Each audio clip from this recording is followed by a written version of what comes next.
François-Régis Gaudry m'a invité dans son émission pour vous parler du sel. Et j'ai aussitôt pensé à ma recette de fougasse que je vais vous expliquer à présent. Alors, nous avons besoin de 500 g de farine, blanche ou aux graines, ou un mélange, comme vous le souhaitez. Ensuite, concernant la levure, épineux sujet, soit vous faites du levain maison, moi je n'en fais pas donc je ne vous donne pas de conseils, soit vous utilisez de la levure fraîche de boulanger, dans ce cas-là il faudra en utiliser 15 g, soit vous choisissez du levain déshydraté, dans ce cas-là 22 g, ou alors vous optez pour ce mélange tout prêt pour 500 g de farine, prédosé à peu près 9 g. Ensuite nous aurons besoin d'eau tempérée, 320 g, de sel fin, et j'ajoute souvent une petite chose dans ma préparation de pâte à pain. Là, il s'agit de za'atar, mais vous pouvez utiliser des graines de fenouil, du cumin ou ce que vous avez dans vos placards. Pour la garniture aromatique, j'aurai besoin d'huile d'olive, d'un peu de fleur de sel et d'une garniture.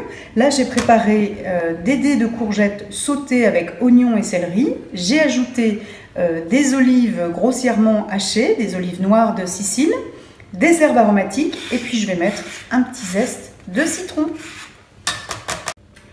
Alors après 3 solutions, vous mélangez d'abord la levure avec l'eau, ensuite vous ajoutez la farine, vous pétrissez tout doucement et vous ajoutez le sel et le petit condiment, par exemple le za'atar ou les graines de fenouil.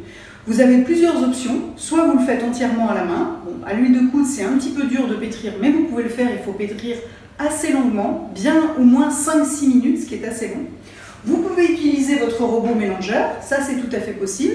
Moi j'utilise la machine à pain avec le programme pâte.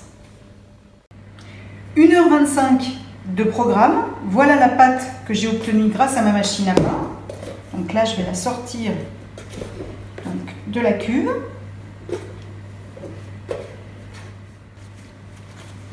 Donc là, je casse un petit peu la pâte, j'enlève l'air, puis surtout, c'est un plaisir de la pétrir.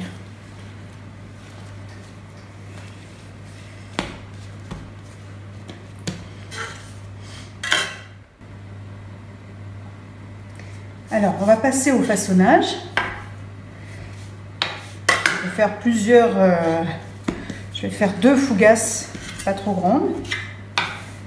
Évidemment, quand on a un reste de pâte, on peut faire tout un tas de choses. On peut faire de la pizza, on peut faire des petits pains. C'est la même préparation. Voilà. En fait, j'étire un peu la pâte, comme ceci,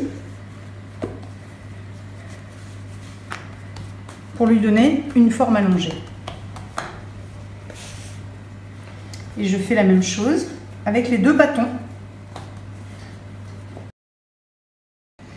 Alors, je dépose un premier bâton sur une plaque à pâtisserie ou un plat à tarte, ce que vous avez à la maison, recouvert de papier sulfurisé.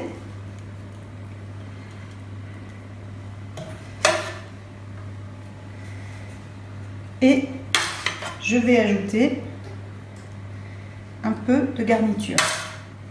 Alors je fais attention à bien laisser une partie comme ça, un petit peu libre, pour pouvoir bien sceller la pâte. Donc je redépose le deuxième bâton et je vais pincer les bords comme ceci.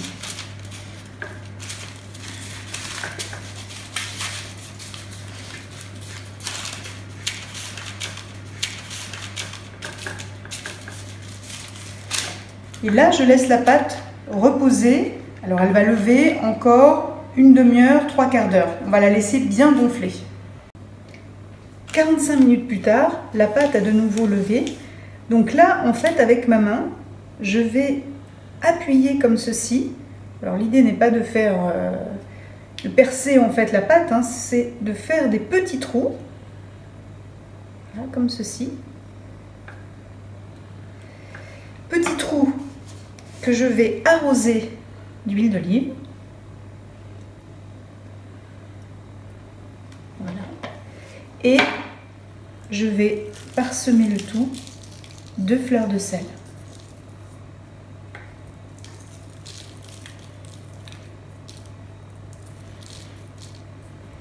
Voici, le four est bien chaud et c'est parti pour 25 minutes à peu près de cuisson à 240 degrés.